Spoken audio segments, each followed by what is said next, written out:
Hello viewers, I'm Red2006 and I'm very pleased to have you join me on the latest leg of our scenic tour through the Johto region in Pokemon Gold version.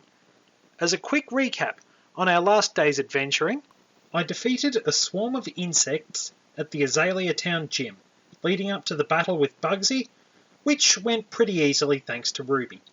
Then I spent a bit of time chasing Farfetch'd around Ilex Forest, so we could get cut in order to proceed. We're heading through the forest now to Route 34. Welcome back everyone.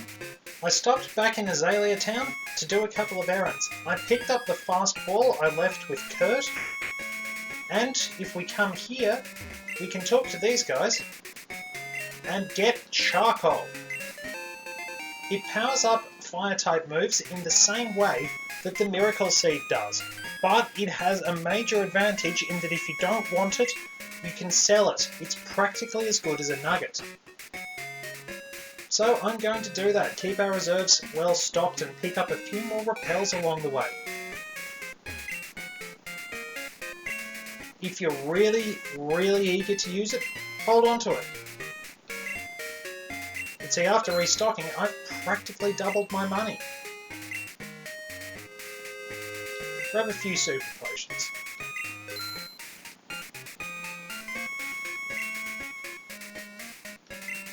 A few more repels and antidotes. We are now good to go. We're heading back into Ilex Forest and making our way through there. So, let's get cut going. This is why Bellsprout is hanging around. I don't want cut on any of my main Pokemon because, as a move, it honestly kinda sucks. 50 power, 95 accuracy, no added effects. There are plenty of better normal type moves. I will make sure to come back here at night so that we can look for Oddish. It took me a long time to do that in previous recordings.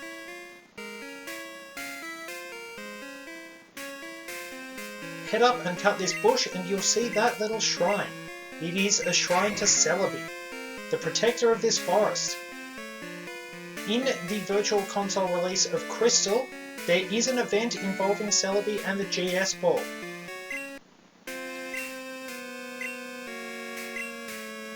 That explains why Ilex Forest works like a cave. It's heavily overgrown, which is why there's this night effect. You can find some hidden items from here onwards. And we need to navigate around to talk to that guy with green hair. Another hidden item lurks in here. Always handy to have. And it's much easier to go without the wild Pokemon affecting you. You'll meet one of the Kimono girls there in the remakes too. Repel again, and this makes life so much easier. I can actually keep talking to you without having to speak over wild Pokemon or waste a lot of time cutting out bits and pieces in editing. In the remakes, he will teach it to a Pokemon and you can come back as many times as you need. In this game, it's TM02, which we are going to be teaching to Dash.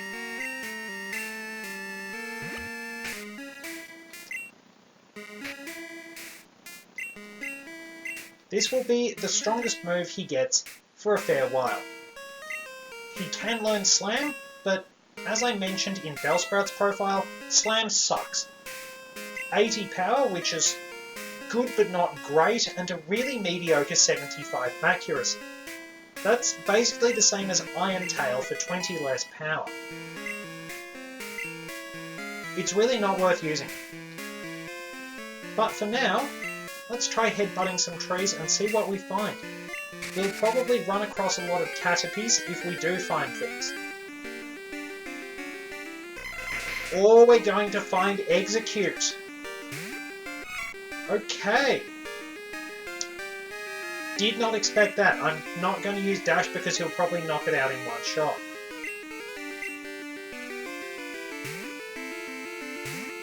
That's pretty impressive. I might hold on to this.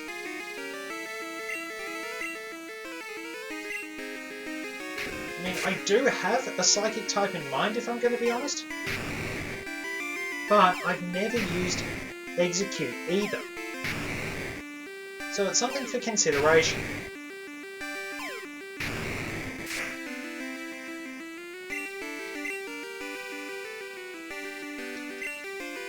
So we'll pop Leer on it so we can do a little bit of damage even through Reflect. Barrage is all it has.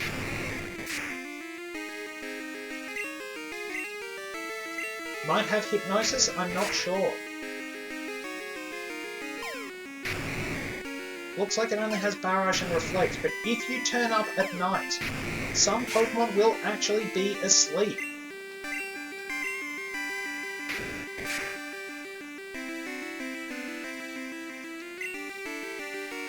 Okay, I don't think I can risk another tackle unless it throws up Reflect. So I'm going to try a Great Ball. So I really want to grab this.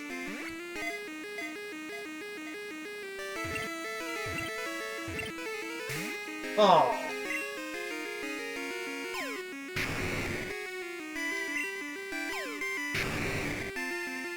And now comes the long protracted process of waiting for Barrage to finish. Use Reflect for heaven's sake. Alright, we'll try a Pokeball.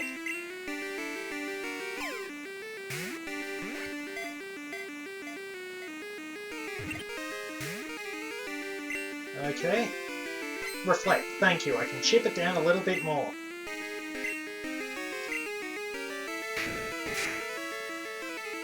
Okay, this will be good. It does have Hypnosis.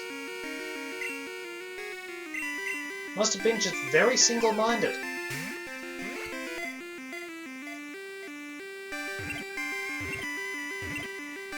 Got it!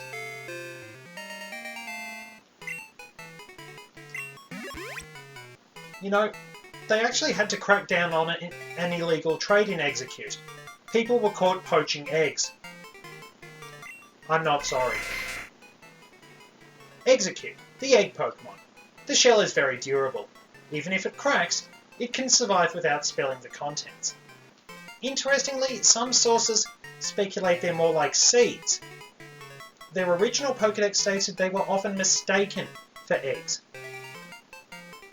So, can't think of a nickname for it just yet, but we will keep that one in our thoughts because I'm considering using it. I know it would mean 2 Psychic types on a team, but I haven't ever used it. There's another Grass type I'm considering using, and it's one I haven't used, so I will make the decision when I get there. We're almost out of Ilex Forest too. No hidden item in here? Nope. If you have Surf, you can cut across that pond. I think there's a hidden item near here. Maybe in the remakes? Don't worry about it too much. And the rappel has worn off, ready for us to visit Route 34. Talk to this lady and she will give you a TM.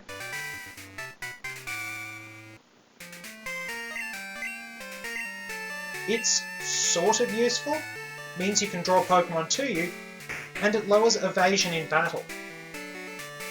Speaking of battles, we have plenty of new opponents on this route. If you come here at night, you'll be able to battle the policeman here. Youngster Samuel does not exactly do much to deviate from the norm.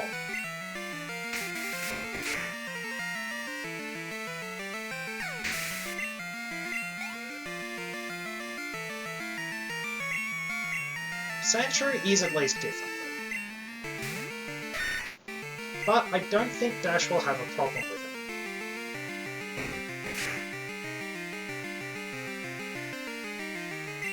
it. And we got it to flinch. Not too bad.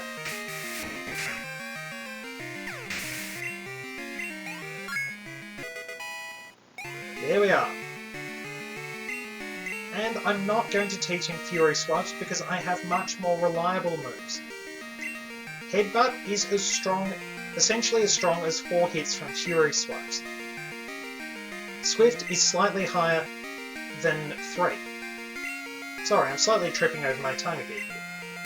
And apparently Samuel does have a fairly varied team. It looks like he's been hanging around Route 33 and Union Cave.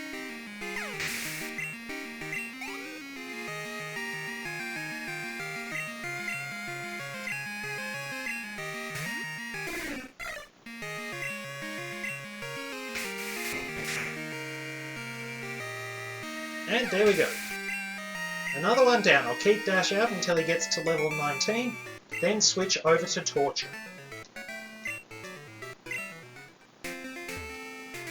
On we go. I'll be travelling through the long grass a bit later on. The daycare is on this route as well.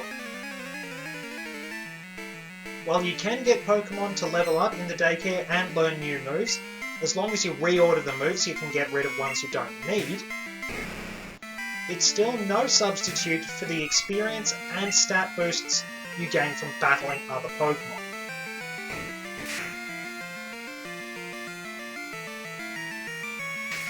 Snubbull is kind of an interesting Pokemon. It's sort of based on the concept of those slightly odd-looking, to some, dogs that women tend to favour, since they are often regarded as very cute Pokemon. You wouldn't know it by looking at them, but it's sort of like how a lot of people tend to find pugs cute. I admit that I don't see the cuteness in them, but I have looked after one for a friend, and I do think they're kind of funny. Really strong too. If a pug wants to go a certain way and you're not ready for it, it'll drag you around a little bit. You really have to fight against it if it's absolutely determined to go a certain way. Good companions though, and coming from somebody who really loves cats, that's a pretty good admission for me.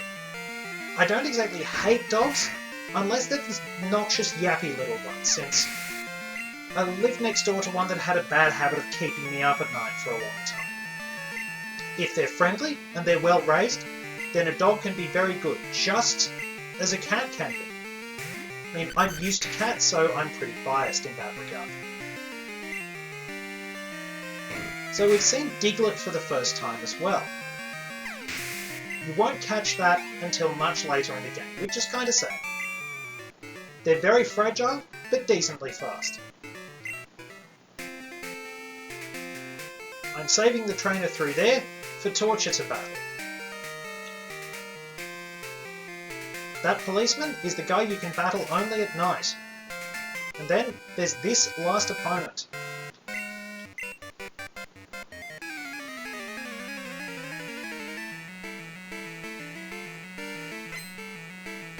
Camper Todd. Campers and picnickers are essentially junior trainers from the first game. They appear in different locations around the games.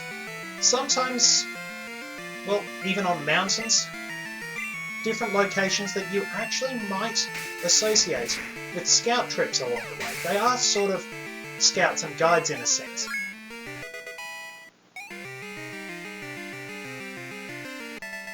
And there we go. Dash is hitting pretty hard. Time to switch to Torture and take on that last opponent.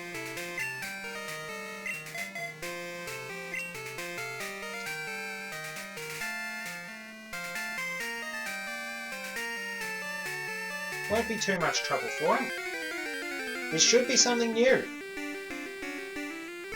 Yes, it is Drowsy. Might as well try to catch it. You can trade Drowsy for Machop at the Goldenrod department store. Keep that in mind, because it might help.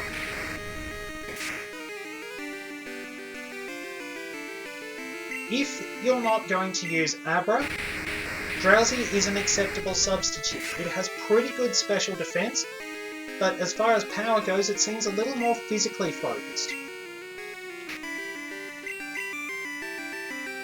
This was remedied for it in Generation 4 when it got access to Zen Headbutt. Oh. Probably better come back here with some Great Balls, to be honest.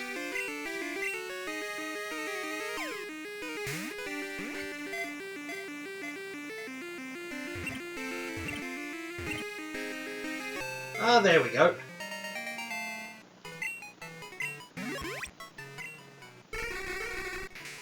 Drowsy, the hypnosis Pokemon. If you think that you had a good dream, but you can't remember it, a Drowsy has probably eaten it. So I'm not going to be using it this time. Head down here, and you can get this trainer's phone number as well. I don't think you get anything special out of it. We've met Hoppip before.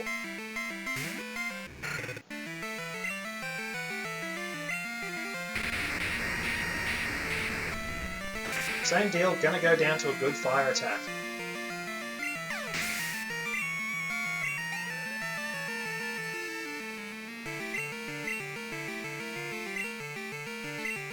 Second verse, same as the first.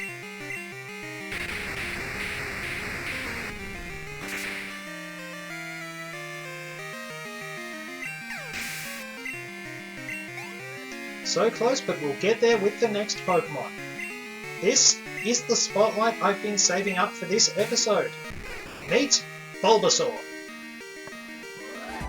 As one of the Kanto starters, Bulbasaur is a very dependable and reliable Pokemon.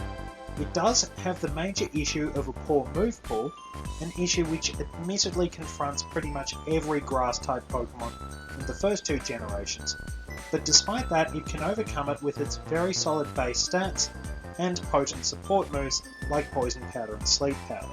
It evolves into its final form a little earlier than the rest of the Kanto starters, which can give it a bit of a boost as the mid-game picks up.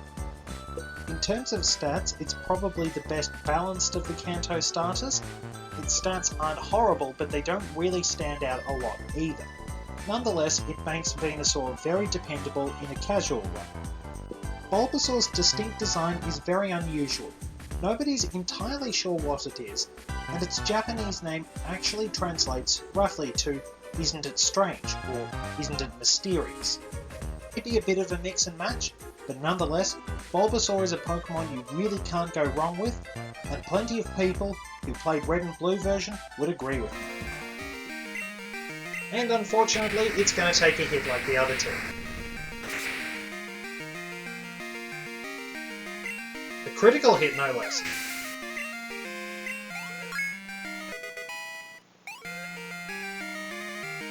So unfortunately, that's it for Bulbasaur, but it's always worth using.